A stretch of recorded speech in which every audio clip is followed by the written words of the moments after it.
Good afternoon, everyone. We are sorry for a small delay.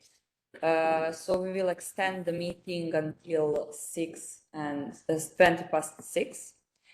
So official introduction can start. Dear colleagues, dear students, friends of Belgrade Legal Theory Group, and lovers of philosophy and theory of law, welcome to the first lecture in 2023. My name is Mila Đorđević, and it is my great honor to welcome Professor Florian Bieber. He's with us today at University of Belgrade Faculty of Law for the first time, but we hope so that there will be many more occasions to be here. Although our guest doesn't need any special introduction, I will say just a few words about his professional career. Florian Bieber is a professor and director of the Center for Southeast European Studies at the University of Graz in Austria. He studied history and political science at Trinity College in America, then University of Vienna, and the Central European University. Between 2001 and 2006, he worked in Belgrade and in Sarajevo for the European Center for Minority Issues. He is visiting professor at Central European University, and he has taught at University of Kent, Cornell University, University of Bologna, and University of Sarajevo. He is author of the following publications: Negotiating Unity and Diversity in the European Union from 2021, Debating Nationalism, the Global Spread of Nations from 2020, and probably the most famous one, The Rise of Authoritarianism in the Western Balkans. Today, he will be giving a lecture on the topic External Actors as Agents of De-democratisation in the Western Balkans. And before I give the floor to the professor, just a quick reminder of the rules for these sessions. Session lasts for 1 hour, and the first 30 minutes are reserved for the lecturer's talk. After that, there is approximately the same amount of time for discussion. You can ask questions by raising your virtual hands, and in order for the question is determined by the order of raised hands. During the speech, please stay muted, and I will not use any more time, and I give the floor to the Professor Bieber. Well, thank you for the kind introduction.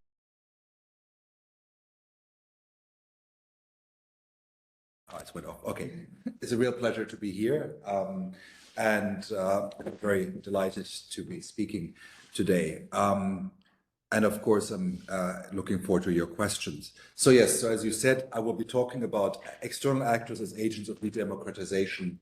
So as you could tell by the title, I'm neither a lawyer nor a particular scholar of theory, but I hope that the debate is useful anyhow, as of course these are interrelated, and I'm also affiliated with the law faculty in Graz, so I'm used to the company of discussing my research in the company of lawyers as well, so that is very, very useful.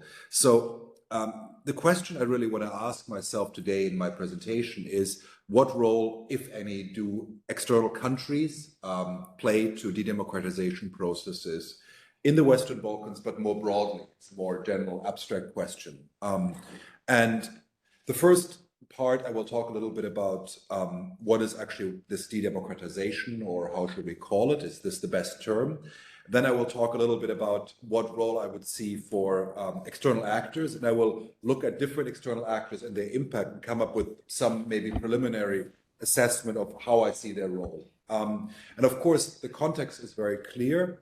It's one where there's a rise of the involvement globally, as well as in the Western Balkans, of countries which are themselves not democratic in their relations with other countries. So we have the rise of China, but also Russia, which have been two of the countries which have been very active in the Western Balkans, but elsewhere, which are not democratic countries and which have been projecting their power in one way or the other. So this is why this topic has gotten a lot of attention, and sometimes also, I would say, excessive assumptions about the role of these actors. I'm currently completing a short book in German on the topic of external actors in the Western Balkans, so this is part of my thinking about this.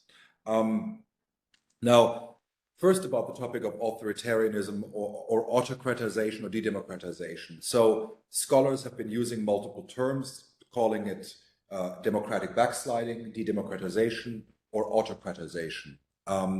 So what is clear, despite the terminological differences, is that we are currently in what has been called a third wave of autocratization.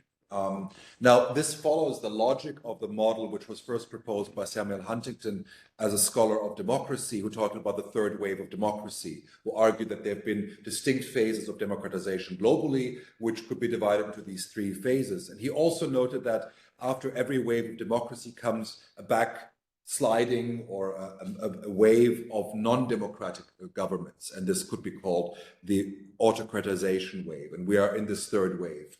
Now, of course, it doesn't mean that every country which democratized between the 70s and the 1990s has become authoritarian. Quite on the contrary, most countries have stayed democratic, but there's certainly been, as measured by global indices, whether it's V-Dem or Freedom House or other indicators, a global trend towards de-democratization.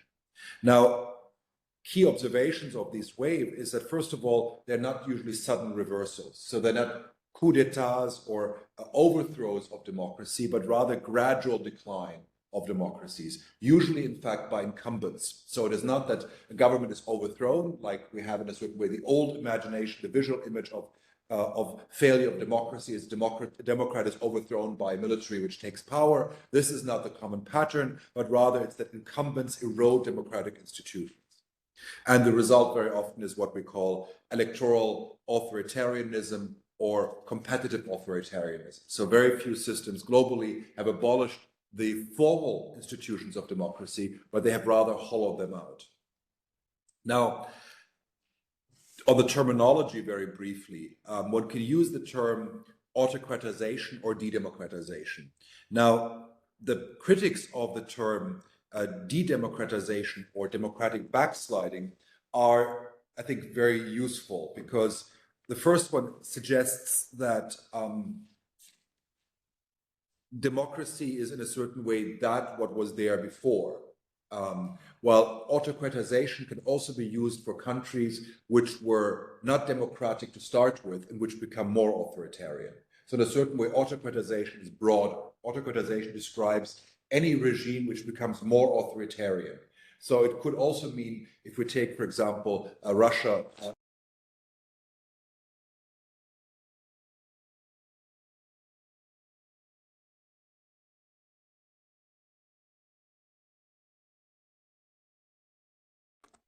China, for example, under Xi Jinping has become more authoritarian. So the rotation of leadership, which was practiced before, has stopped. So nobody would argue that China was democratic before, but it's become more authoritarian. So autocratization describes a broader range of movement towards more authoritarianism, while de-democratization or democratic backsliding only describes the change from a country which was democratic to less democratic.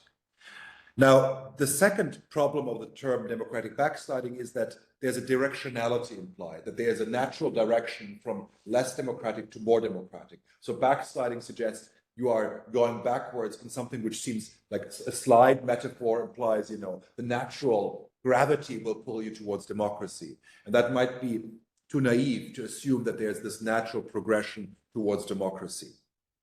And the last critical point, which is mentioned by authors of this, is that backsliding assumes that it is going back to authoritarianism rather than maybe to a very different type of authoritarianism, because there is no such thing as one singular type of democracy, and neither is there a singular type of authoritarianism.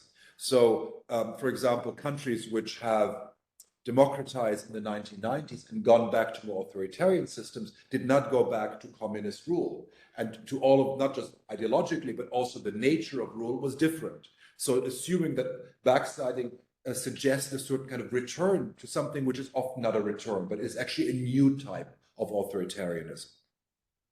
So from that point of view, I've used de-democratization because I argue that when the countries of the Western Balkans are concerned, all had achieved a certain level of democracy in the 2000s, which by all indicators would not qualify as a consolidated democracy, not a full, complete democracy, but one which could be described as democratic in the sense of a functional democracy. So this is why I use this term, but I think autocratization describes the broader phenomena. And I think it's very important to keep in mind that what I'm talking about here is something which is part of a global phenomena, which is not the Western Balkans, is not special. And of course, we have countries in the neighborhood of the Western Balkans, and of course, we can critically examine the word itself. But we have countries like Hungary on the northern side of, let's say, the Western Balkans, which has had experience of de-democratizations, as well as at the southern end, Turkey. So in that sense, there's a continuum. The Western Balkans are not special in that sense. I think there is still a useful unit of analysis because they are a region which is different in terms of their structural embedment, especially when we talk about external actors. We're talking about countries which are not in the European Union, and by that simple fact, have a different dynamic of the role of external actors can play than it is in the European Union. Now, I don't want to spend too much time on characterizing regimes in the Western Balkans, but I would say that we certainly have a detectable pattern of autocratization or de-democratization in countries like Serbia or in North Macedonia. North Macedonia, I'm thinking of the period between 2006 and 2016. In Serbia, I would say after 2012. We have also, if we look at the general global trend in the region, stagnation in other countries. So countries like Montenegro, Bosnia-Herzegovina, or Albania, where we have no significant progress when it comes to the consolidation of democracy. So there is this second phenomena, which I would call is not autocratization, but is stagnation at a level of hybrid regimes. So Montenegro has often been called a hybrid regime. We can discuss whether the elections in 2020 suffice to have it move to a different category, because we had for the first time a change of government through elections. Although usually one of the classical criteria is that a government has to be changed twice, the twice changed through elections, because that shows that both sides accept losing power, and that test has not been occurring in Montenegro. So there is not a singular pattern to say that the region is entirely de-democratizing, but it's certainly not democratizing. And we have certain countries which have been de-democratizing in recent years. And as Mila mentioned, I've written about that a lot more in my book about the rise of authoritarianism in the region. And the question is really, do external actors play a role in this process? What is their role? Now, when we say external actors, who are those? And you can say it's, of course, the European Union is one external actor. And this is, of course, a difference to a country like Hungary or Austria or Italy, where it's not an external actor, it's an internal actor. It's part of the governance system where the EU is one layer of government together with the national government and the local government, but it's not an external actor anymore. But of course, for countries like Serbia or Bosnia-Herzegovina or Montenegro, the EU is an external actor, although very complicated. You could say the member states are other external actors because the EU certainly is not a singular actor. It's a multi-actor system where we also find that individual member states might have very different positions towards democracy, as one can see from the example of Hungary. Another external actor, of course, is the United States, which has been a very prominent actor in the Western Balkans, especially since the mid-1990s, with ups and downs. And then we have, I would say, three other important actors. They have mentioned it before: Russia, China, and Turkey, which have been active both economically, politically, diplomatically, and also culturally, had different roles, but certainly ones which have become more prominent in the last, let's say, 10, 15 years than they were before. I mean, again, before depends on how far back we go, of course. Russia and Turkey are two countries which have had historically very deep connections to the region. And of course, Turkey is also in the Balkans, but certainly their political, economic role has been more recent in that intensity. And then, of course, one could add other countries which have had a role in different functions, from countries in the Arab Gulf to other actors, but I would leave them out because I don't consider them to be that significant here, but I just want to mention them for the sake of comprehensiveness. Now, when we're talking about basically conceptualizing the role of external actors, and I want to kind of first do that, and this is what some authors have been doing, authors like American political scientist Levitsky and Way have been looking a lot at the role of international networks for democratization. But of course, many of the same tools which work for democratization also work for autocratization in terms of the international environment. So what are the kind of main pillars of this external role? And I think beyond, when we think about external actors, we think easily about the direct intervention of external actors into countries. But there's a lot more to it. And the scholarship actually often emphasizes these other roles more. So the first one is what I would call the favorable environment of democracy or authoritarianism, which means the global environment where certain political systems have greater, let's say, you could say legitimacy or acceptance. So it's not that, there's a clear, that even having more democracies makes the environment more favorable, but it means that there's a general kind of sense of momentum as well. So, the momentum we've had in the 1990s, where there was an assumption countries become democratic, that's the natural assumption. That is a favorable and democratic environment, where in a certain way there's an expectation also that when you're interacting with other governments on a diplomatic level, but also from societies, from bottom up, that democracy is kind of the direction of movement. And now, as we're finding ourselves in this third wave of autocratization, I would say the environment is more favorable for authoritarianism because there is a kind of expectation in the international system that countries might become authoritarian. It's not seen as something abnormal or strange. So there's a certain kind of normalization of different types of regimes. And we can deconstruct what that means, but I think it is both at the level of international diplomacy, but as well as international relations, but also in the societal level. The second element is what is called in the democratization literature the contagion or demonstration effect. What is meant with that is with democratization processes, very clear illustration would be the Arab Spring in 2011. The simple phenomena that citizens in one country see that their country can become that a neighboring country which is similar can become democratic. People take it as an inspiration for democratic movements. And we saw this exactly, that the protests in Tunisia triggered protests in Egypt, triggered protests in Libya, Syria, Yemen, and so on. So irrespective that the movement has overall failed in terms of bringing democracy, it shows that citizens, it's not enough to tell a citizen of Egypt, well, Sweden is democratic, because it's just not comparable. But if people say Tunisia is democratic or is democratizing, it becomes imaginable. So because it is seen as which might be culturally, linguistically, otherwise similar. So you have these contagion effects. And of course, this is what happened also in 1989 across Central and Eastern Europe, that when people saw that Poland could have free elections, that was an inspiration for citizens in East Germany, in Czechoslovakia, in Bulgaria, in Romania, and so on. So there's a whole literature about that when it comes to democratization, but you could also argue that this works the other way around, at least to some extent, that there is a certain contagion effect. That contagion is often less at the grassroots level, but I would say more at the level of learning and exchange of ideas among autocrats. The third point of more kind of the contextual environment is what I would call democratic or authoritarian neighborhoods. There's plenty of research which shows that when I say neighborhood, I mean global neighborhood. So if you're living in a more democratic neighborhood, it's harder to become authoritarian.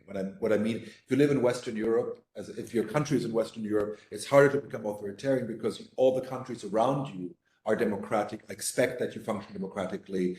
So it's much harder to become authoritarian in that regional environment than it is in one which has much fewer democracies. It's harder to survive as a democracy in sub-Saharan Africa than it is in Europe. There are many other reasons. It's not just region. It has a lot to do with GDP. It has a lot to do with all kinds of socioeconomic inequalities. There's a lot of literature which tries to identify the reasons for that. But there is an argument to be made that, let's say, the neighborhood of the country matters. And that, being in Central Asia, being between, Russia and China makes it very hard to be democratic. Also because authoritarian governments don't like democracies usually. Not because they have an ideological opposition to it very often, but a pragmatic one. They see democratic regimes as a threat for the very simple reason of the aforementioned demonstration effect. So if they believe that a democracy in their neighborhood might show their own citizens that democracy is possible, this is a regime threat. So as a result, authoritarian regimes often do not like democracies in their vicinity, especially when we're talking about culturally similar society. And I think one argument I would certainly make is, beyond all of the other reasons, why Russia under Putin has decided to attack Ukraine was that it has had, with all the flaws, a functional democracy where presidents were changed through elections. And showing that a country which is similar to Russia could change presidents through elections, could have competitive elections, is a threat to any authoritarian regime.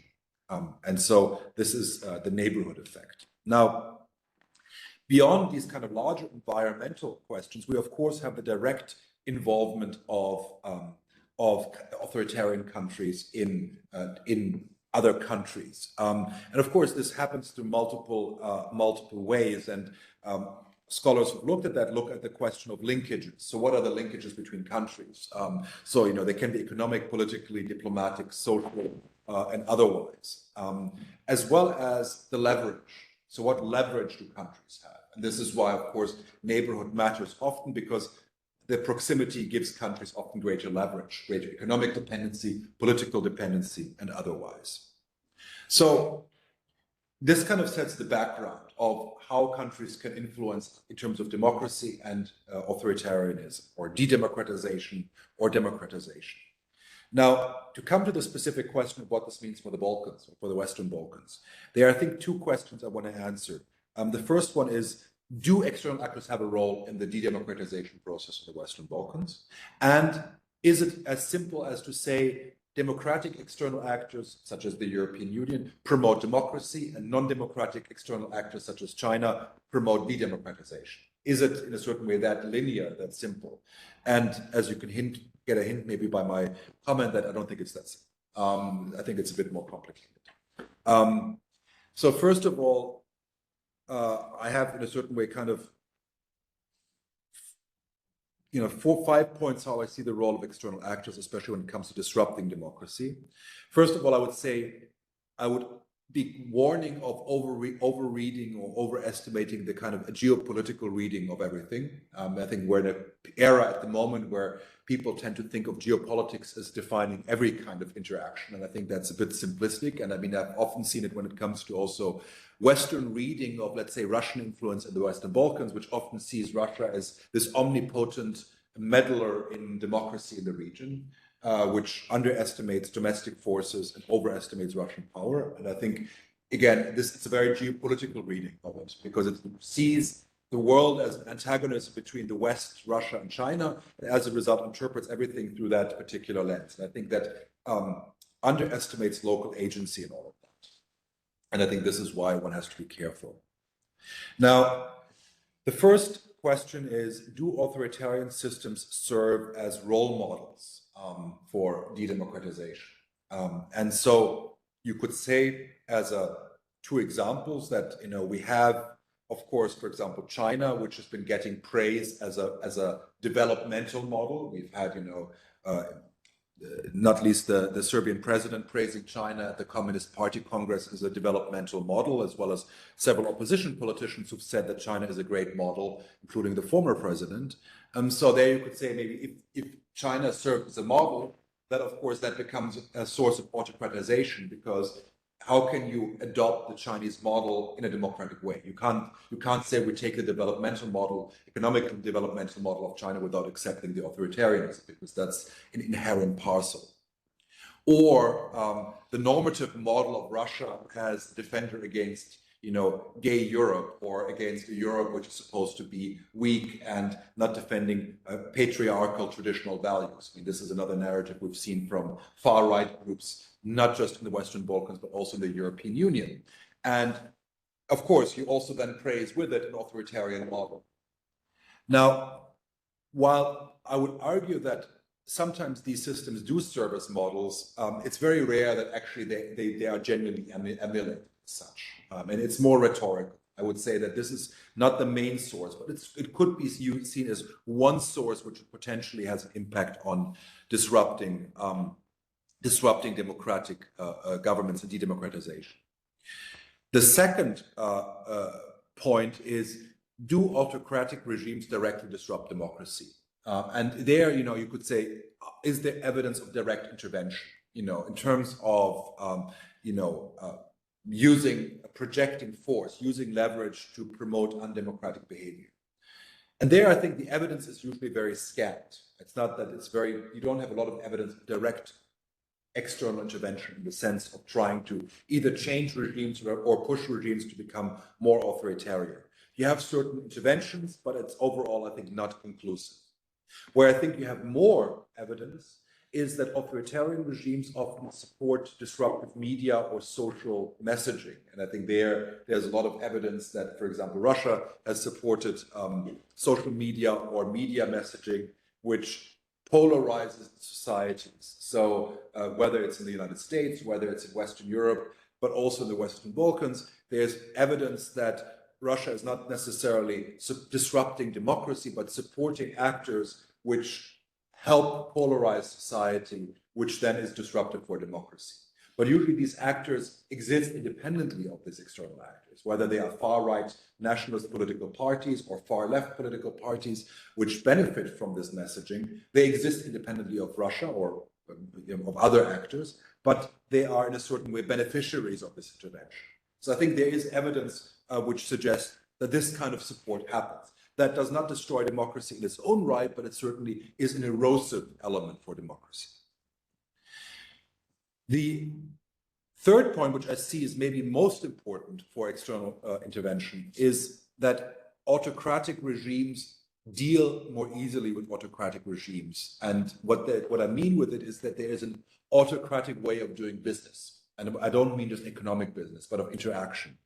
It's highly personalized, so you favor personal ties over institutional ties. You expect to arrange any kind of settlement or cooperation on this highly personalized level. So you invest a lot in personalities rather than in structures, which of course has a corrosive effect on democracy and has a corrosive effect on institutions. So, I mean, very simple example is that, I mean, you could say it's called, wedding diplomacy or so, that, for example, Turkish President Erdogan invited and made both Bakir Izetbegovic as well as Hashim Thaçi invited to a wedding of his children. So, and they become also the godfather. One of them became a godfather for his daughter at the daughter's wedding. You could say, okay, this is just a show, but of course it's nearly kind of a nearly monarchical understanding of bringing politicians into the family. I mean, through this gesture. And of course, this is highly personalized. So you kind of invest not in structures and state-to-state cooperation, but you make other statesmen into your family, and that of course encourages authoritarianism because it gives meaning to people rather than to institutions. And we have this kind of personalization also when we talk about the interaction of other actors who favor personal ties, and where also we see about in terms of investment, and we talk about investment projects from Belgrade waterfront to other ones which are very often based on very personal and often, of course, then also very intransparent relations. So these are not relations which are part of public scrutiny. They're often then based on also state secret contracts. We've had this also when we take, for example, the highway construction in Montenegro, financed by China. Again, is a perfect example where we have projects which are not with public procedure, public tenders. They're intransparent. They are usually declared state secrets, and they're done negotiated between high-level politicians on either side.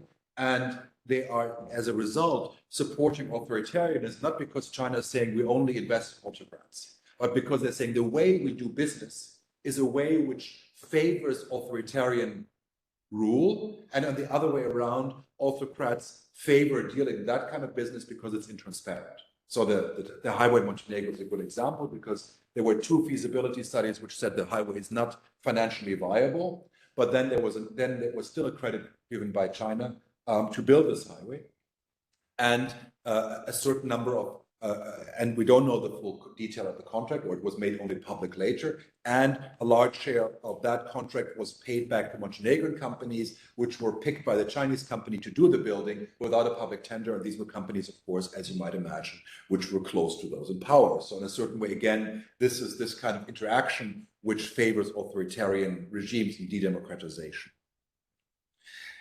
Then the last point of this linkage is what I would call, the learning effect in alliances. So authoritarian regimes, just like democracies, learn from one another. So one isn't a certain observing the ways one is ruling, the tools of the toolkit which you have available, and you have strategic support.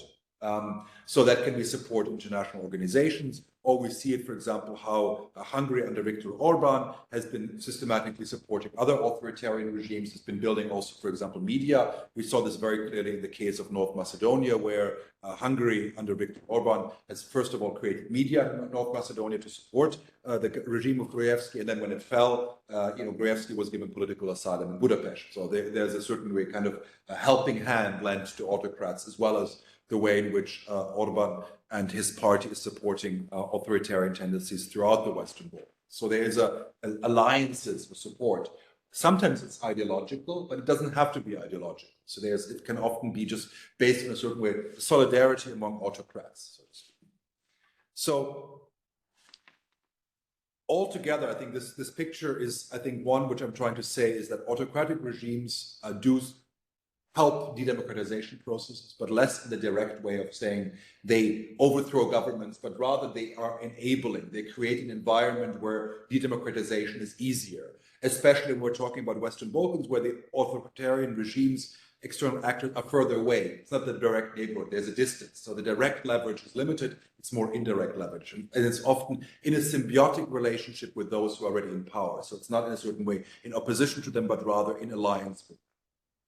And the last question I will answer here is the question, well, do democracies also maybe de-democratize inadvertently or advertently? And in fact, there was just an article published a few days ago by a colleague, Dusan Pavlovic from the political science faculty, who has written about that and who has argued that, in fact, EU integration is supporting democratic decline in the Western Balkans. So, and I would agree with his argument. I would say that not intrinsically, but it can happen for a number of reasons. The first one is what I would call the normative versus the geopolitical argument. And we see this, of course, currently playing out in the larger debate of future relations between Serbia and Kosovo, where the question is that, of course, the argument has always been that the EU is inherently supporting democratization processes in the Western Balkans because it's a region defined by the virtue of it trying to join the European Union. And as joining requires being democratic, it should help democratization processes. So that's the kind of the basic logic, and this was the assumption of much of the literature for many years, that it would help democratization. But the fact that it hasn't resulted in that suggests we have to raise questions. And the first one is, I would say, the trade-off between geopolitics and normative involvement, that EU as an actor has sometimes been prioritizing geopolitical issues. So, for example, resolving relations between Serbia and Kosovo might be one where democracy is not the priority, or, for example, persuading Serbia to join sanctions against Russia might be one which has a geopolitical motivation. And I'm saying this without any judgment about the merits of it, but just as a simple observation, which might ignore questions of democracy. And of course, we've seen this also when it came to issues of migration, where, for example, migration was more important to manage for many EU countries than democracy. So some EU countries were willing to cooperate with authoritarian regimes or governments in the region for the sake of stopping migration flows, and were willing to not be critical towards those governments because they are closing the borders.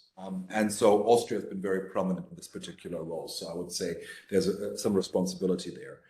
So this is this kind of this geopolitical trade-off. The second argument, which I would say is I mean, and it's linked to this, I mean, the stabilitocracy argument, the argument that sometimes de-democratizing regimes claim to be offering stability, and that as a result, this offer is bought by external actors, and this leads or legitimizes de-democratization. Sometimes also there is economic self-interest of democratic countries in undemocratic behavior. Not that they like non-democratic behavior, but what I describe as the way of doing business sometimes also benefits democratic countries and their businesses. So they might also be happy to do business in that way outside of their borders, not within their borders. And so in a certain way, just being a democracy is no guarantee that you will necessarily be insisting on the democratic way of doing business externally. And this is, I think, another disruptive element. And then the final one is that, of course, we also have the question, and this is what Dusan Pavlovich raises in this essay, the question of intentionality. So how intentional is it? So Luke, I don't believe that EU actors intentionally want to de-democratize the Western Balkans. It's not that they say this is the goal, but it's in a certain way often an inadvertent, or you could say a willing sometimes price to pay for other issues. So, and I think this is, I think this leaves us with an overall picture, which is not to say that democratic actors, especially the European Union or the United States, the most prominent democratic actors, inherently threaten democracy. On the contrary, they should be and could be actors which help democratization. But what it reminds us, what I've tried to outline, is that they also can act in a way which is subverting democratic processes and de-democratizing, not by maybe even intention, but rather inadvertently or because of other short-term priorities. So the overall picture is one where we do see, and I would maybe close with that I don't see external actors as the ones who are the primary agents of the democratization processes. I would not say that they are the main driving forces, but they are rather enabling forces. They are actors which, through multiple measures, can help processes of de-democratization.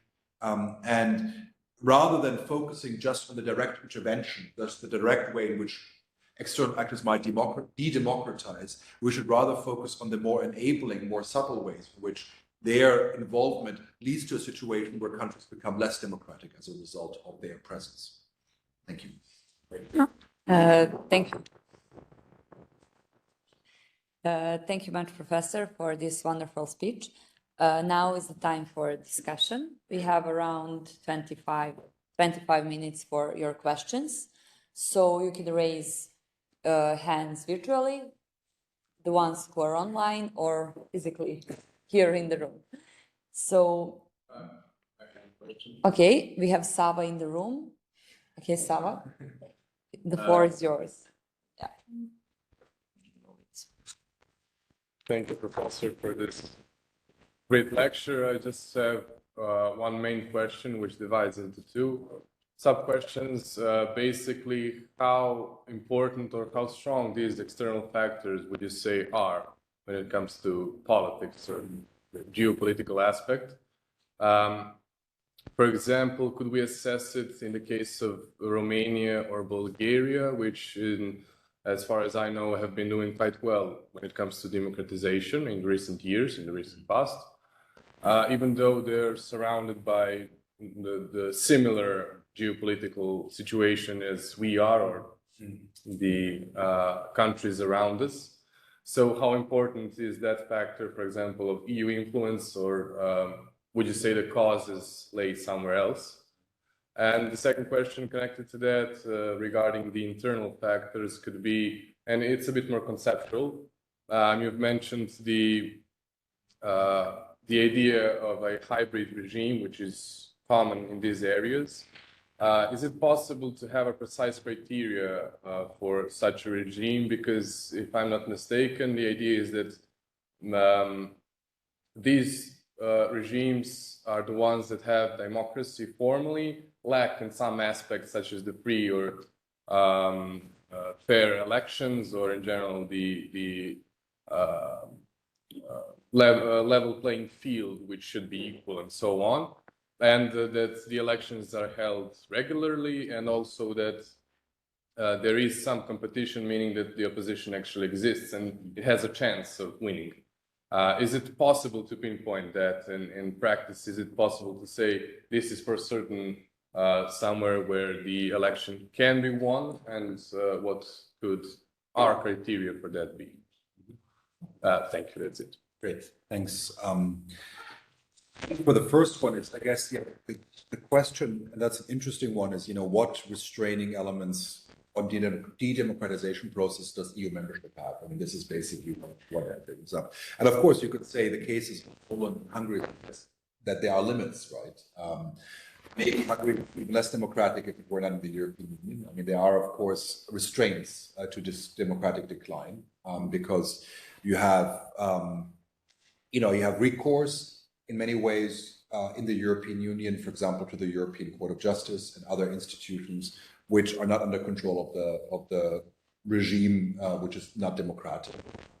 So in that sense, you can say this is certainly, citizens have more choices in an EU setting than a non-EU setting. So I think that's the one element which is different, which also, which does not so much reflect itself in the direct intervention, because as we know, the EU is very limited when dealing with member states in terms of democracy, but it's certainly that there are more recourses for EU citizens than it is for non-EU citizens to deal with this. Of course, also when it comes to, for example, environmental standards. So, if an external actor comes in and says, we want to build a tire factory, we don't, nothing matters, or a mine or whatever else. In the EU, there are certain standards you have to, even if you're authoritarian, you have to live up to it.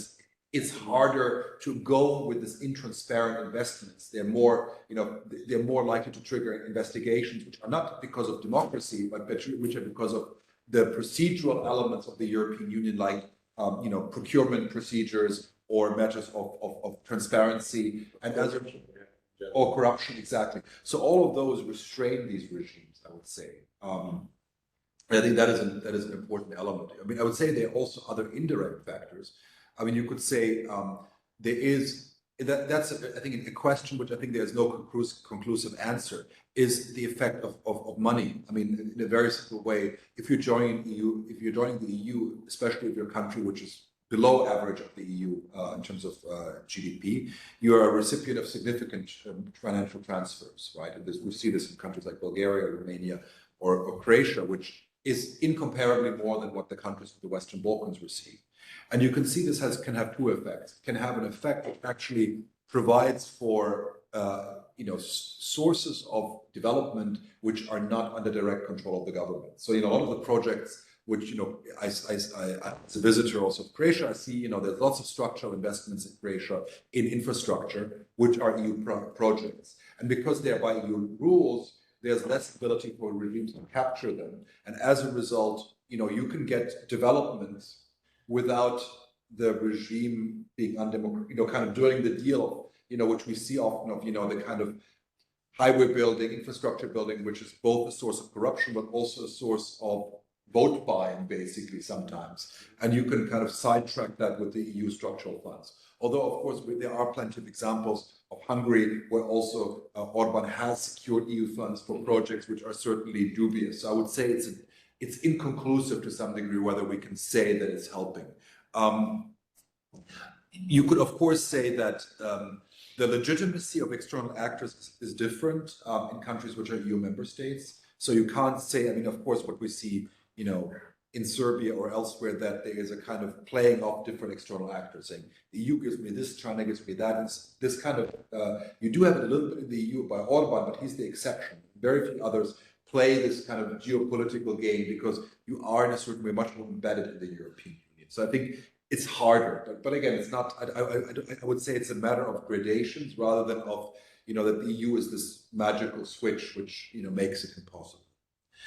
On the second question, which I think is a very important one, is, I mean, the simple answer is no. I mean, there isn't, because, I mean, I think in the best way, and I think most scholars would conceptualize it, would say,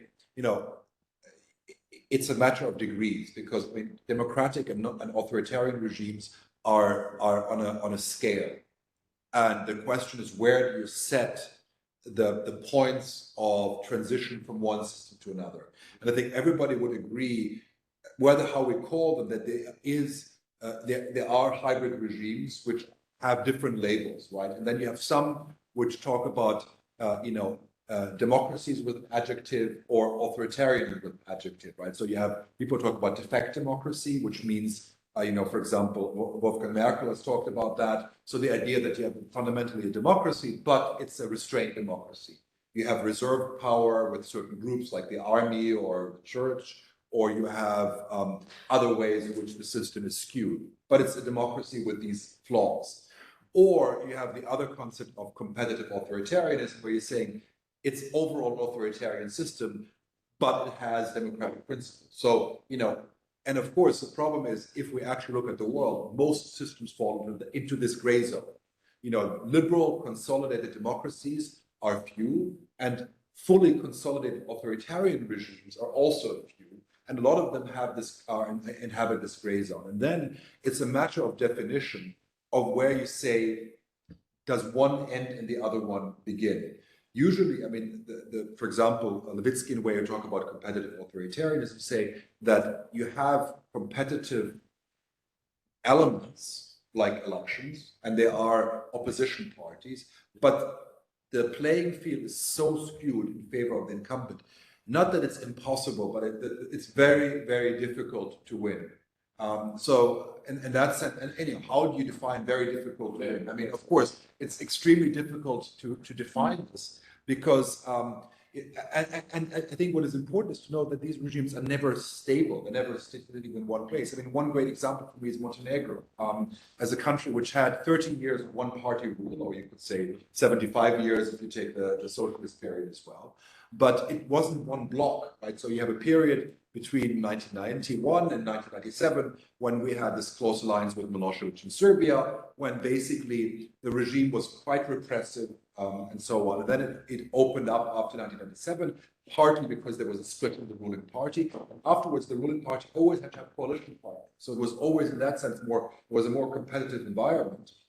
But then again, it still ruled for another, 25 years. So, and if you don't have a change of government, that's usually a way you could tell that the level playing field did not exist. But in the end, they did lose elections narrowly, but they did. So, so I think what you have to acknowledge is that these regimes are not fixed, but they're always in a certain, in a movement, and they move towards even maybe more authoritarian or less authoritarian. And of course, they don't have usually the full, they are also restrained. They're not, a regime cannot choose freely what it wants to do. Because, for example, it is expected that you have elections. It's very hard to get around elections nowadays. So you have to hold elections. And then if you hold elections, you have to give some illusion of pluralism. And of course, if you are a very, kind of very authoritarian system like Russia, if you have an opposition candidate who's successful, he gets sent to the prison camps. I mean, but that is not available for many other countries to do that. So they have to use other tools. And then, so these regimes are restrained, and they operate in a straitjacket of both domestic legitimacy, because they claim to be democratic. So if you become too undemocratic, you might lose that element of legitimacy. And they have international legitimacy, which they also don't want to lose. So that sense, they are restrained regimes, and their space to maneuver is depending on the circumstances. And so I think that's, for me, the best way to conceptualize. Now, I think certainly, of course, people might say, well, is actually, which countries of the Western Balkans are competitive authoritarian, which ones are not? And of course, it's to some level, I mean, there are indicators. If you look at the De-dem or Freedom House, they have a number of measures, and they're quite detailed, and that is, of course, what is the electoral system? How far is the level playing field? And that, of course, involves both the legal framework. It involves also, of course, media freedom. It involves civil society. It involves a number of factors, resources, state resources, and so on. So it's very hard to kind of, and then, of course, you have to weigh them, because is media freedom more important than, control over state resources? So, and that is, of course, you could say it's a judgment of academic judgment to say when is that point reached, and it's a matter of gradation. It's sometimes easier to measure the trajectory, to say it's de-democratizing, because you can see the erosion. But it's like the old story of the boiling the frog. We don't know when the frog is dead, basically, when democracy is dead, but we can tell it's getting to boil. But I think this is, of course, a very difficult question to give a clear answer of saying this is, because there is no single indicator to say this is now when the system turns from defect democracy to competitive authoritarianism, basically. Thank you. Thank you very much. Now there's time for 2 more questions, I think. Professor, the floor is yours. Maybe that microphone.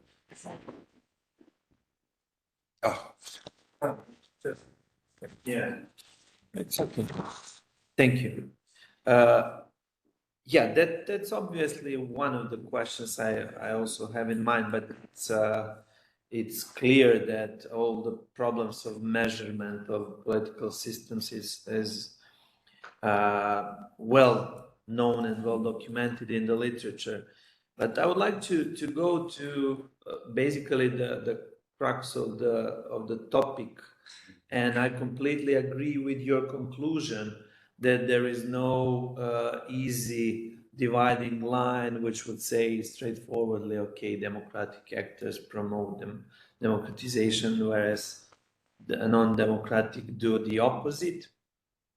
Actually, when we are speaking about actors taking certain steps in other countries, we are actually speaking about foreign policy choices. So I would use a little bit different vocabulary to question whether there is such a thing as overall democratic foreign policy choices.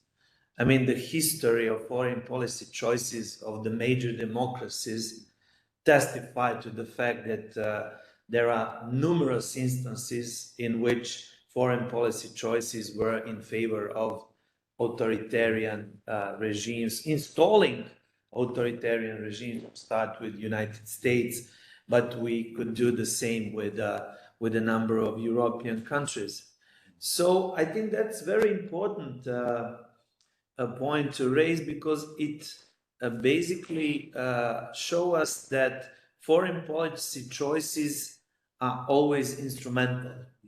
So they are always instrumentally taken, not necessarily merely for the interest of the state that is taking this measure, but most certainly with the idea that some of the interest of that state has to be somehow taken care of, and if it overlaps with some good things out there, good enough. If not, what the hell, we'll move on. So you mentioned that at one point you mentioned pragmatism in foreign policy choices, and if you put it that way, then basically we come to the battlefield of contingent foreign policy choices in certain circumstances in which basically it's very difficult to theorize or to generalize. It's probably you can take some sort of general or generalizing conclusions, but it's more really what is the nature of the separate instance or the separate event, and so on and so forth. By mere coincidence, I was yesterday on a meeting in the capacity of the member of one of NGOs here in Serbia. It's Judicial Research Center, which is quite unique NGO in terms of gathering lawyers from all branches of law profession, meaning judges, prosecutors, law from academia, professors from academia.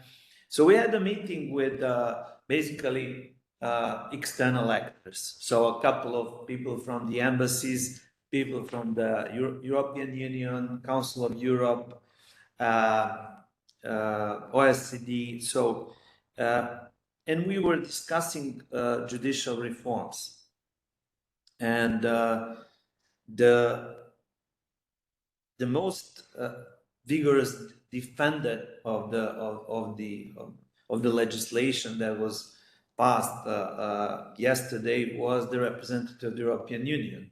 So he was persuading us that there is a huge leap forward in the. I mean, nobody's underestimating the changes that are made in the texts of the drafted laws, but that's not the crux of the problem here with the reforms. You know, the problem is really how the overall background political and institutional setup function in the given social circumstances. And when I was asked, okay, but what we could have done differently in order to directly influence democratization processes here, there was one very, for instance, simple situation in which European Union could have far more forcefully reacted, and that's the situation with media. As we all know, we are living here under something. I use this. I also picked from one of the recent political theory papers this label, informational autocracy, and I think it's a very good label for what is Serbia living under this current regime. So, as you probably know, there is a fifth broadcast license which was not part of the open call in the last call, and it was not given to anyone. Now we have the process, and it's a delayed with the decision. And European Union was completely, reluctant to do anything about that, to pinpoint the problems of media. They could have done it, that was an easy target for a straightforward democratization. But as you said, some other things were more important, and obviously these other things I wouldn't say has nothing to do with democratization, but they are far less important than these issues that are directly related to democratization. So that is kind of obviously it's an interesting topic. I was just more to ask about your opinion on this different angle of putting things. Exactly. I take the microphone. No, thank you so much. I think I mean, it's a great example. I mean, I think there are three kind of responses which come to mind. I mean, the first one is that if one just looks at it as a kind of foreign policy choices made, you could say, well, then this is no surprise, right? No, but of course, and this is maybe why it is maybe more interesting or unexpected, is that the EU is not a classical foreign policy actor. And I think that is, I mean, I think the very fact, I mean, the example you gave says, I mean, the EU does care about, and maybe not in the right priority, but it does care about which law is passed in Serbia about the judiciary, right? And so this is not what a classical foreign policy actor would do. The foreign policy actor, we don't care about how you do your judiciary. But this is exactly why a lot of the literature on EU integration assume that, of course, because the EU is a different actor, it will have this democratizing effect, because it does make these demands on countries which want to join. And this is why the position of Serbia or the other countries of the Western Balkans is so different from the position of, let's say, Azerbaijan, where the EU says we're interested in your oil or your gas, and we don't care about your domestic policy very much, right? So there, you could say there's a fundamental structural difference between a country which aspires to join, which theoretically could join, where the EU then provides for a certain standard and says, if you want to join, then you have to do these reforms. So the expectation was always that in this environment, these demands for democratic institutions will prevail over the classical foreign policy choices. And I think what we're discovering is, one is that the EU is also a classical foreign policy actor, which also makes these classical foreign policy demands on countries in a way in which conventional countries do. And these might not always be in line with democracy. There might be, as you say, where democracy is a useful byproduct, but not the main goal.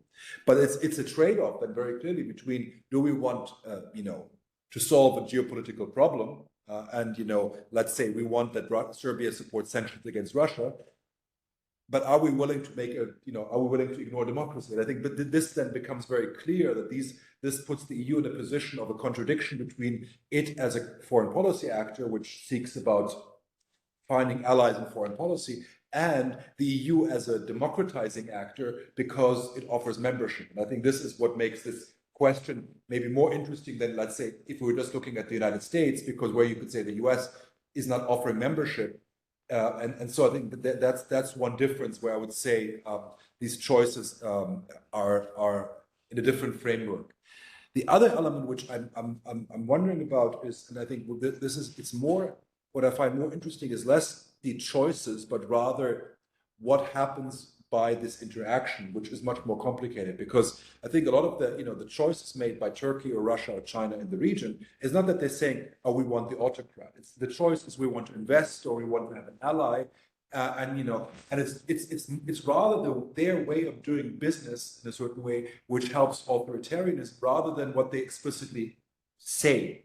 And so what I'm interested in is actually less in their deliberate choices, but more in the results of their choices, and I think the EU in certain choices sometimes promotes either democratization or authoritarianism, not because it says, now we want to do it. And I think, your example of the media again comes in. It's like, I don't think the choice is necessary to say, we don't want democracy. It's just that, we can't prioritize 5 things. And with this government at the moment, if we put too many things on the agenda, we're not going to get anywhere. So we're going to prioritize with something else. And so I think this is what shows you how it's the environment which then creates these circumstances which makes democracy easier or not. And it comes back to the point at the end that the key actor remains the local power holders who use in a certain way the offers in a strategic way. And they've become quite skillful at using in a certain way the different offers to consolidate de-democratization at the end. And they use sometimes democratic actors, and sometimes they use non-democratic actors, and they in a certain way reinforce this dynamic. So I think I fully agree with your observations in that sense, that they in a certain way just kind of form part of that kind of complex web of this, and I think if the EU was taken out of the equation, that question would be a lot less interesting. But I think the EU in a certain way raises this question or puts it more on the agenda. And this is why I explicitly put the EU in also, because I said we can't really talk about the role of China and Russia. We don't talk about, let's say, the other actor, the other elephant in the room, which is the EU. And why doesn't it deliver on democratization if that seems to be the perfect area, any place in the world where democratization can be helped by the European Union. Thank you very much for the answers. Since we are running out of time, there's a last chance for a question, online or in person. No, so I will just say thank you for this wonderful lecture. It was our great honor to have you here. So we are looking forward to seeing you next time very soon. Thank you very much. Thank you. Thanks.